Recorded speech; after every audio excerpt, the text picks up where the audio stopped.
राधे राधे दोस्तों, जय श्री कृष्णा। कान्हा जी की कृपा हम सब पर बनी रहे, इन्हीं शुभकामनाओं के साथ आज की वीडियो को शुरू करते हैं।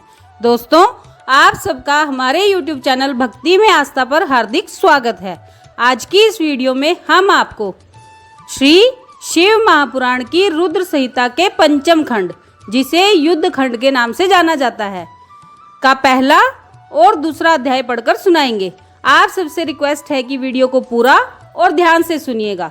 चलिए वीडियो को शुरू करते हैं। तारक पुत्र तारकाक्ष, विद्युन्माली और कमलाक्ष की तपस्या, ब्रह्मा जी के द्वारा उन्हें वर प्रदान, मैं द्वारा उनके लिए 3 पुरों का निर्माण और उनकी सजावट शोभा का वर्णन। नारद जी ने कहा, पिताजी, जो गणेश और स्वामी कार्तिक की उत्तम कथाओं से ओतप्रोत तथा आनंद प्रदान करने वाला है, भगवान शंकर के गृहस्थ संबंधी उस उत्तम चरित्र को हमने सुन लिया। अब आप कृपा करके उस परमोत्तम चरित्र का वर्णन कीजिए, जिसमें रुद्रदेव ने खेल ही खेल में दुष्टों का वध किया था।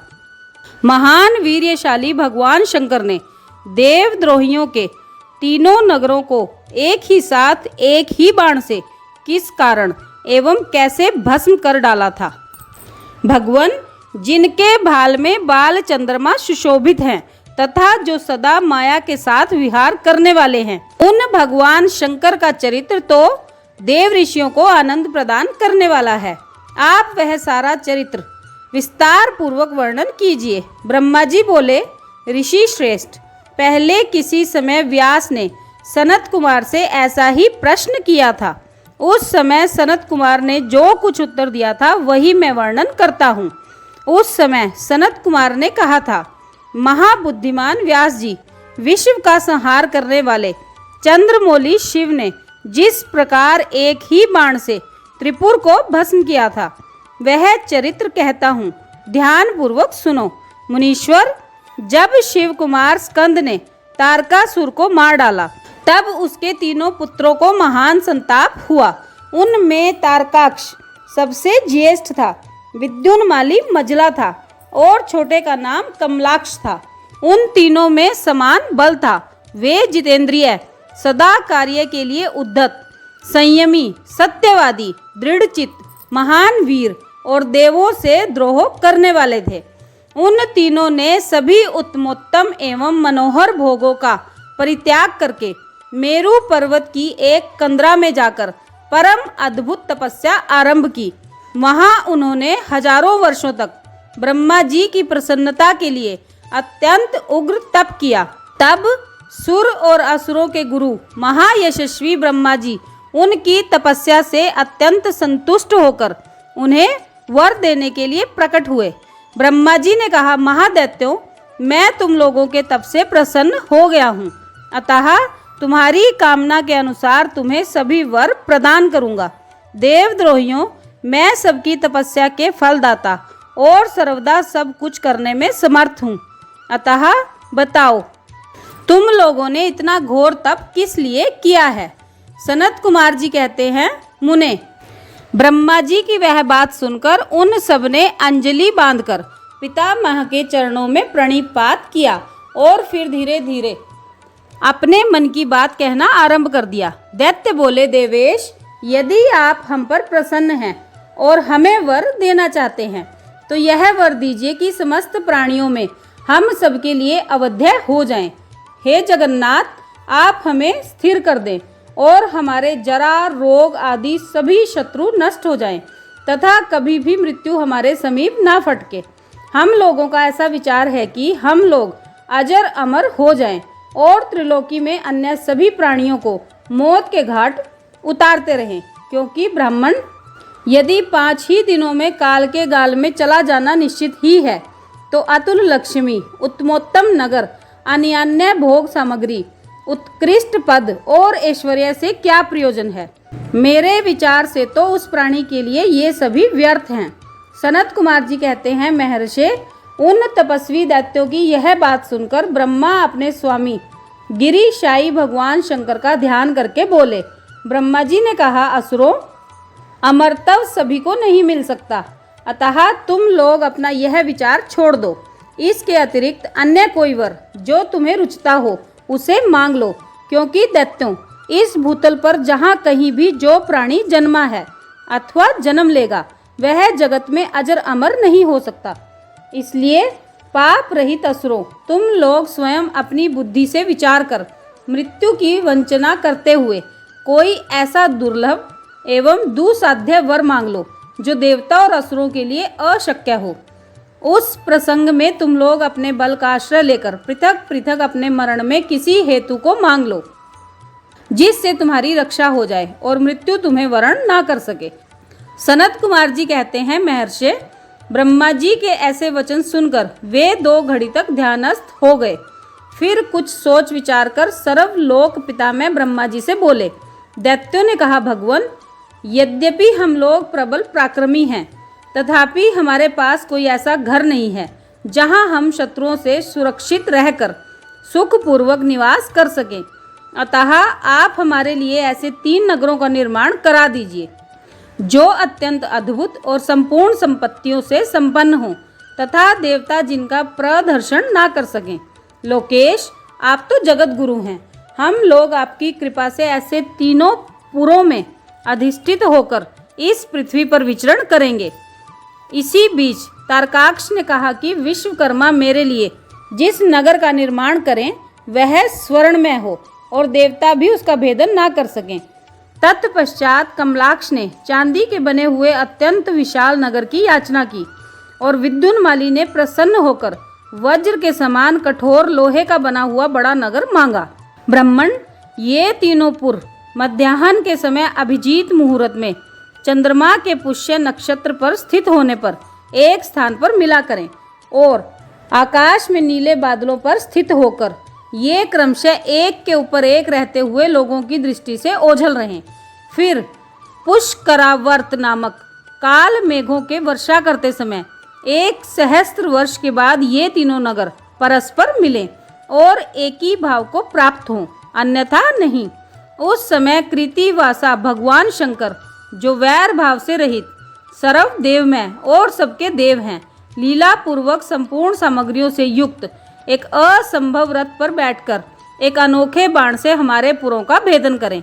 किंतु भगवान शंकर सदा हम लोगों के वंदनीय, पूज्य और अभिवादन के पात्र हैं, अतः वे हम लोगों को कैसे भस्म करेंगे, मन में ऐसी धारणा करके हम ऐसे दुर्लभ वर को मांग रहे हैं। सनत कुमार जी कहते हैं, व्यास जी, उन दैत्यों का कथन सुनकर सृष्टिकर्ता लोक पितामह ब्रह्मा जी ने शिव जी का स्मरण करके उनसे कहा कि अच्छा, ऐसा ही होगा। फिर मैं को भी आज्ञा देते हुए उन्होंने कहा, हे मैं, तुम सोने, चांदी और लोहे के 3 नगर बना दो। यूँ मैं को आदेश देकर ब्रह्मा जी उन तारक पुत्रों के देखते देखते अपने धाम स्वर्ग को चले गए। तदंतर धैर्यशाली मैंने अपने तपोबल से नगरों का निर्माण करना आरंभ कर दिया।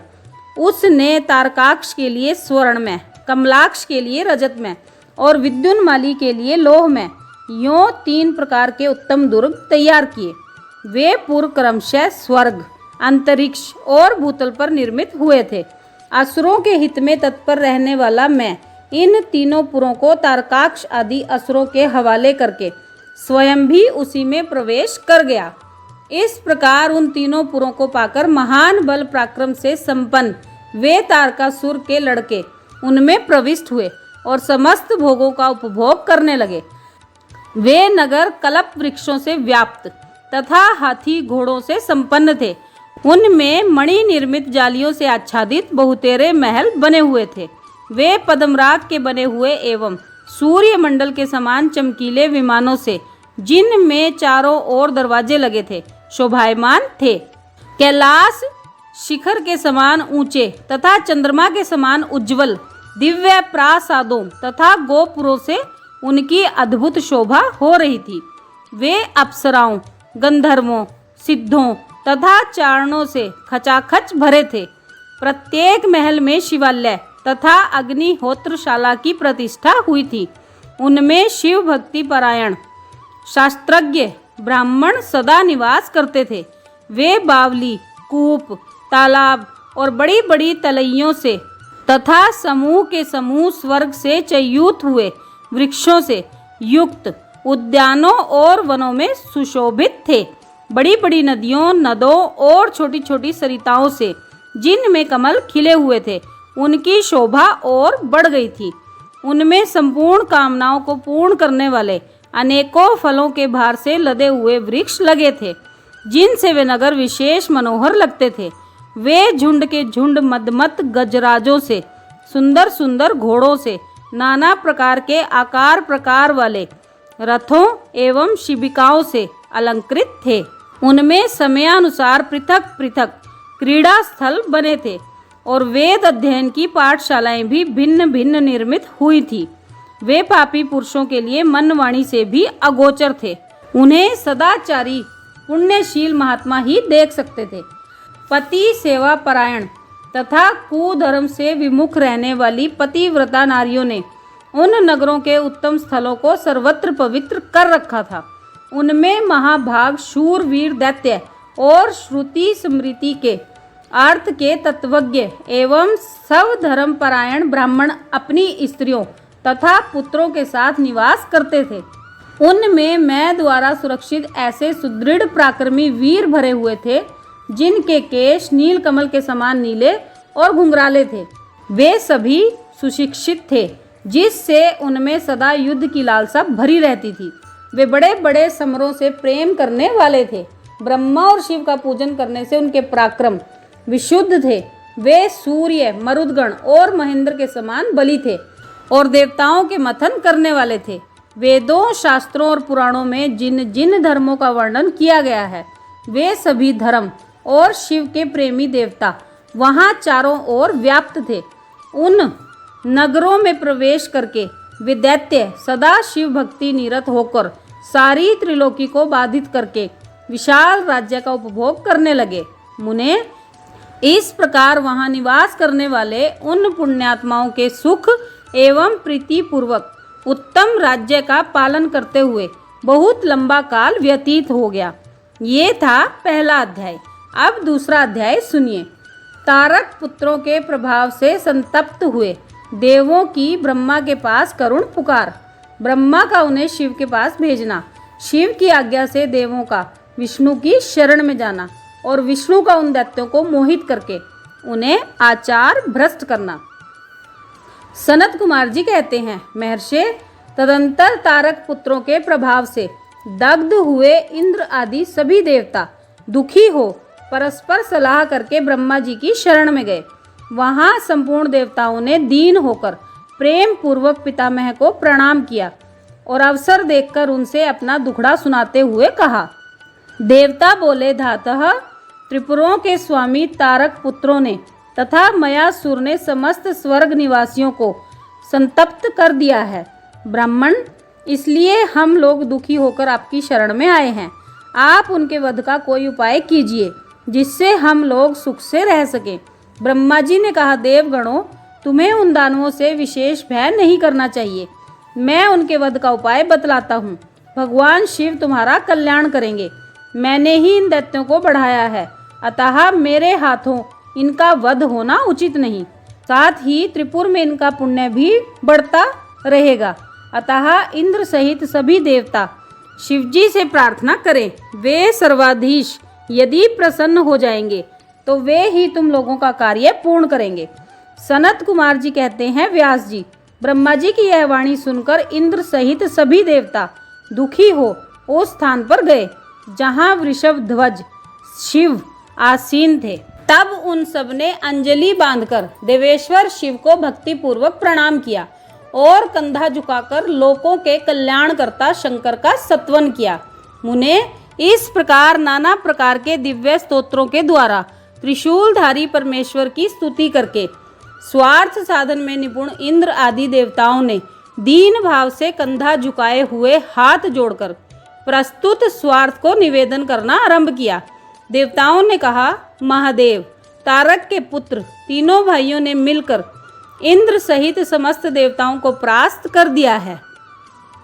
भगवान, उन्होंने त्रिलोकी को तथा मुनीश्वरों को अपने अधीन कर लिया है और संपूर्ण सिद्ध स्थानों को नष्ट भ्रष्ट करके सारे जगत को उत्पीड़ित कर रखा है।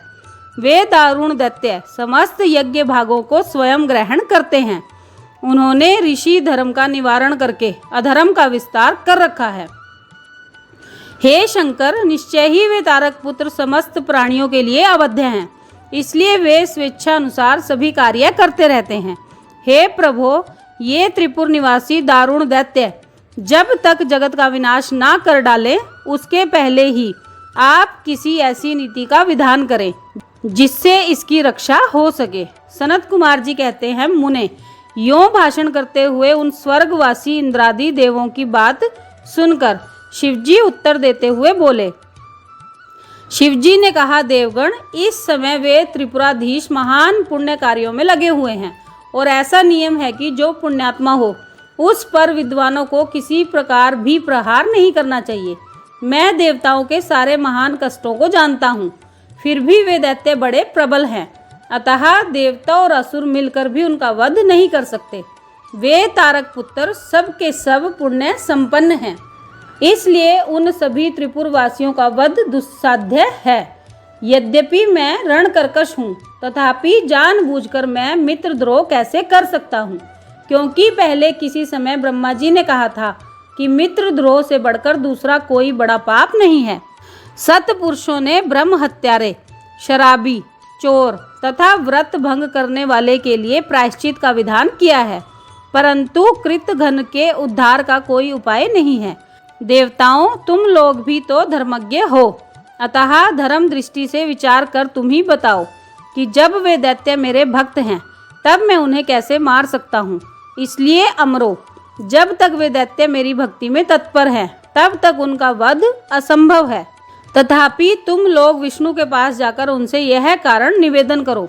तदंतर देवगण भगवान विष्णु के समीप गए और उनके द्वारा ऐसी व्यवस्था की गई कि जिससे वे असुर शैव सनातन धर्म से विमुख होकर सर्वथा अनाचार परायण हो गए। वैदिक धर्म का नाश होने से वहां स्त्रियों ने पातिव्रत धर्म छोड़ दिया, पुरुष इंद्रियों के वश हो गए। यों स्त्री पुरुष सभी दुराचारी हो गए। देव आराधन, श्राद्ध, यज्ञ, व्रत, तीर्थ, शिव, विष्णु, सूर्य, गणेश आदि का पूजन, स्नान, दान आदि सभी शुभ आचरण नष्ट हो गए। तब माया तथा अलक्ष्मी उन पुरों में जा पहुंची। तप से प्राप्त लक्ष्मी वहां से चली गई। इस प्रकार वहां अधर्म का विस्तार हो गया। मुने, तब शिवेच्छा से भाइयों सहित उस दैत्यराज की तथा मैं की भी शक्ति कुंठित हो गई। ये था दूसरा अध्याय। तो दोस्तों, ये था श्री शिव महापुराण की रुद्र संहिता के 5वें खंड, जिसे युद्ध खंड के नाम से भी जाना जाता है, का पहला और दूसरा अध्याय, जो हमने आपको पढ़कर सुनाया। आप सबने वीडियो को ध्यान से सुना, इसके लिए आपका धन्यवाद। आज की वीडियो में बस इतना ही। कल फिर मिलेंगे एक और नई वीडियो के साथ। तब तक स्वस्थ रहिए, मस्त रहिए, अपना और अपनों का ख्याल रखते रहिए और बाबा भोलेनाथ की कथाओं का रसपान करते रहिए। राधे राधे दोस्तों। जय श्री कृष्णा, जय माता दी।